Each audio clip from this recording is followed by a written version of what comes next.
নির্বাচন কমিশন আমাদেরকে তাদের যখন নির্বাচনের সময় যখন আলাপ আলোচনা মত বিনিময়ের জন্য ডাকলেন, তখন আমাদেরকে তারা বাদ দিলেন।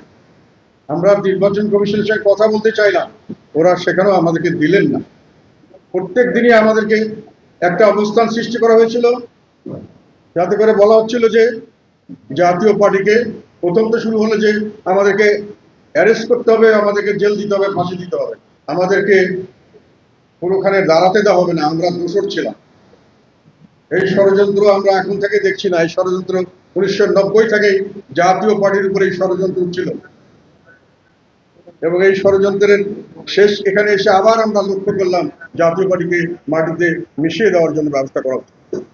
কিন্তু আজকে আমি আপনাদের বলতে চাই, এখানে এই ভবনে দাঁড়িয়ে বলতে চাই, এখন আমাদেরকে কিন্তু অন্যান্য জায়গায় যেখান থেকে আগে আমাদেরকে রিফিউজ করা হয়েছিল যে মিটিং করতে দেওয়া হবে না, তারা আমাদেরকে টেলিফোন করে বলছে যে আপনারা যদি এখন করতে চান আপনাদের জন্য কোনো অসুবিধা নেই, আপনারা করতে পারেন।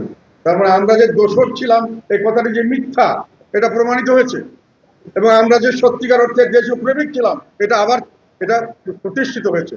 এই কারণে যারা হতাশ হয়েছেন বা হতাশার কথা বলছেন তাদেরকে আমি একটা কথা বলতে চাই, আমি জাতীয় পার্টিকে এখন সবচেয়ে বেশি সম্ভাবনাময় দল হিসেবে দেখছি।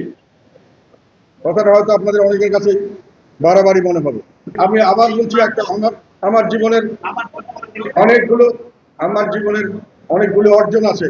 আমি একসময় এই কথাটা বলেছিলাম, এই যে আজকে এলপিজি গ্যাস দেখছেন না, এই এলপিজি গ্যাসের জনক হলাম আমি।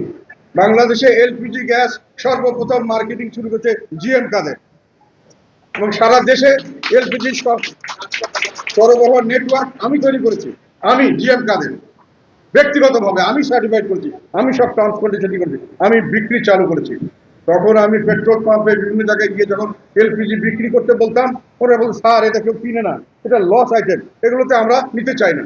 আমি অনেক ব্যবসায়ীকে বলছিলাম যে তোমরা এখন এলপিজি নাও, ভবিষ্যতে পেট্রোলের বিজনেস করার দরকার হবে না, এলপিজি বিজনেস করে তোমরা লাল হয়ে যাবে। তারপরে কিন্তু আমার কথা প্রমাণিত হয়েছে।